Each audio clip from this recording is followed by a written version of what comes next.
खुलुमबाय गिबियावनो बयनिसिमबो आंनि अननाय सिबिनाय खुलुमनायखौ जासिहरबाय लोगोसेनो आसा खालामो नोंथांमोन बयबो मोजाङै दं आरो अरायबो मोजाङै थाथों होननानै इसोरनि खाथियाव आरज गाबबाय। आं मोनसे भिडिअ नुनानै आरो एसे गोसोखौ बोरैबा मोनलायबाय। जों बयबो मिथिगौ जे खैफोद फैनायनि सिगां जों बयबो सांग्रां जानांगौ आरो बारहुंखा फैनायनि सिगां बा अखा फैनायनि सिगां जोङो गाव गावनि न'खरखौ मोजाङै खाफ्रानानै लानांगौ। नङाब्ला जोंनि न'खरफोरा बा जोंनि न' बांफोरा बायफ्ले बुफ्ले खालामनानै बायलांनानै सिलिंखार जानो हागौ आरो जोङो खैफोदजों जुजिनो थाखाय खैफोद फैनायनि सिगाङाव सांग्रां जायाब्ला माने जोंखौ नाख्रेबनो हागौ। दा बे एखे बाथ्रायैनो माने थांनाय 4 अक्ट'बर खालि बिस्वजित दैमारि सारा माखासे खोथा बुंदोंमोन जे बिटिसिनि पिएनआरडि डिपार्टमेन्टनि सायाव जे बेखौ दाफामनायनि थाखाय माखासे खोथा बुंदोंमोन। दा बे बाथ्राखौनो लानानै बिथाङा आसाम सरकारनिसिमबो मोनसे लाइजाम हरदोंमोन। नाथाय बे बाथ्रानि सायाव जोंना बिटिआरनि डिपुटि चिफ गबिन्द चन्द्र बसुमतारी सारा उल्थायै बिस्वजित दैमारि सारखौ मा बुंदों खौरां मेलनि गेजेरजों बेखौसो आङो नोंथांमोननो दिन्थिनो थाखाय आखायाव लादों। दा बाथ्राया बेनो, न'खरानो गैयाब्ला जों बबेहाय थानो। दा जोंनि न'खरखौ मजबुत खालामग्रोनांगौ। नाथाय ओरैबायदि लिडारफोर आं नुदों जोंनि दैदेनगिरिफोरनि गेजेराव, राजनितिक दैदेनगिरिफोरनि गेजेराव गोबाङानो माने न'खरखौ सानालासिनो गावखौल' सिन्था खालामनानै माने राजनितिक गेलेनायखौ नुनो मोनदों। दा बेफोरबायदिनो माने हारिनि थाखाय सिन्था खालामालासिनो बा जोंनि थामोनथानि थाखाय सिन्था खालामालासिनो गावखौल' सिन्था खालामनानै गावनिखौल' साननानै उनाव जेरैखि जाया आंहा थांनानै थानो हाबानो जाबाय, आंहा मोनजाबानो जाबाय, बेफोरबायदि सेन्टिमेन्टजोंसो माने सोलिनायखौ नुबाय थानो मोननाय जादों। दा नायनि बिदिब्ला जोंना डिपुटि चिफ गबिन्द बसुमतारी सारा मा बुंदों। खुलुमबाय। दिनै नोंथांमोननि गेजेरजों मोनसे बाथ्राखौ जों स्पष्ट खालामनो नागिरदों। बेनो जाबाय थांनाय 4 अक्ट'बर खालि बर'नि सासे दैदेनगिरिया आसामनि गिबि मन्त्रि डक्टर हिमन्त बिश्व शर्मानो गांसे लाइजाम लिरदोंमोन आरो बे लाइजामनि गेजेरजों 30 सेप्तेम्बर खालि आसामनि मानाव गिदिर गभर्नर बिथाङा आसामनि ब्लक डेभेलपमेन्टफोरखौ पुनर्गठन खालामनायनि जि निर्देश होदोंमोन बेखौ बिटिसिनि जितु कन्स्टिटिउसनेल राइट्स बेखौ भंग खालामदों होननानै अजद दैखांदोंमोन आरो बे लाइजामनि गेजेरजों बिथाङा गावखौनो 6 सिडिउलनि सासे स्पेसियेलिस्ट होननानै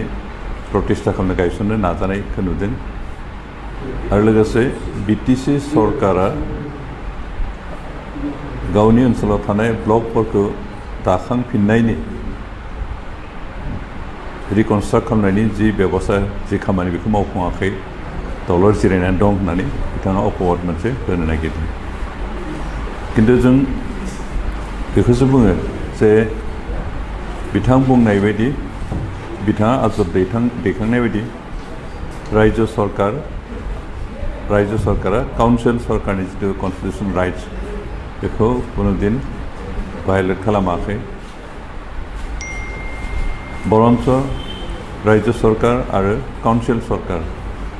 मोननैजों बुजा थानाय खामानि मावलांगासिनो दं आरो जेब्लानो जोंनि काउन्सिल सरकारा आसामनि गिबि मन्त्रि डक्टर हिमन्त बिश्व शर्माखौ लोगो मोनो, रायलायो, अब्लानो बिथाङा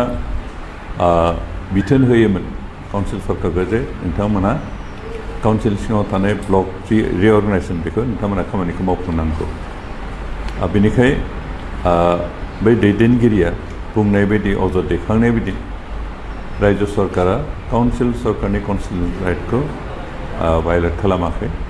बिथाङा बेबायदि अजद दैखांनायनि गेजेरजों काउन्सिल सरकार आरो रायजो सरकारनि गेजेराव मोनसे गोरोन्थि सानलायनाय, मिसआन्डारस्टेन्डिं क्रिएट खालामनो नागिरनाय बायदिखौ नुहुरदों आरो लोगोसे बेखौबो बिथाङा बुंनो नाजादों जे गावल'सो काउन्सिलनि सोमोन्दै सिन्था खालामो आरो काउन्सिल सरकारा जेबो खामानि मावखो दल' जनायनिफ्राय जेबो मिथिया बेबायदि गावनि सांग्रांथि गावनि गोरोन्थिखौ फोरमान खालामनो नागिरदों आरो बिथांनि बे नाजानायखौ जों सोंखारियो मानोना बिथाङा अजद दैखांनाय बायदि काउन्सिल सरकार आरो माबाया रायजो सरकार काउन्सिल सरकारनि मोन्थायखौ खुनु जों खरबा खालामाखै आरो खालामनायबो नङा आरो काउन्सिल सरकाराबो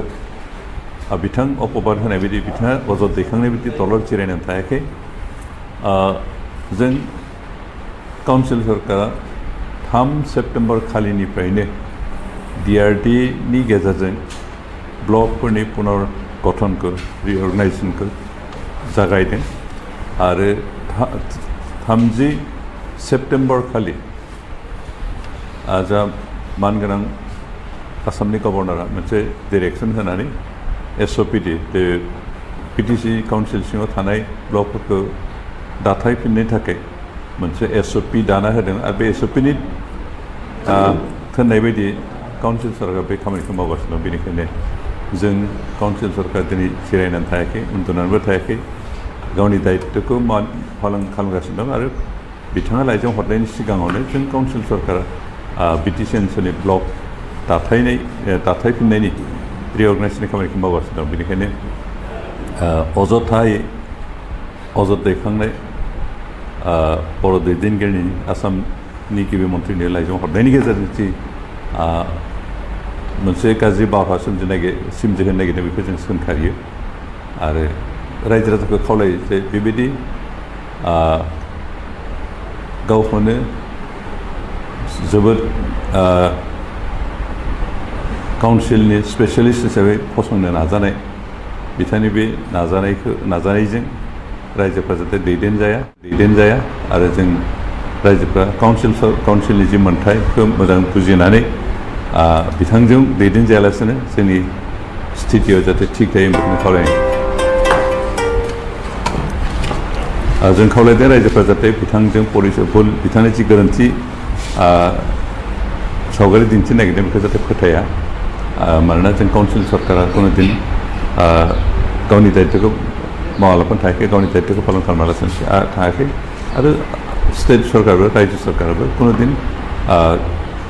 जोंनि सायाव काउन्सिल सरकारनि सायाव जाबसिननो होनो नागिराखै आरो काउन्सिल सरकारनि जि मोन्थाय बेखौ हेंथा होनो नागिराखै मानोना जों अरायबो बुजा थानो खामानि मावदों चिफ मिनिस्टार अरायबो पजिटिभ दृष्टिभंगिजों पजिटिभ नोजोरजों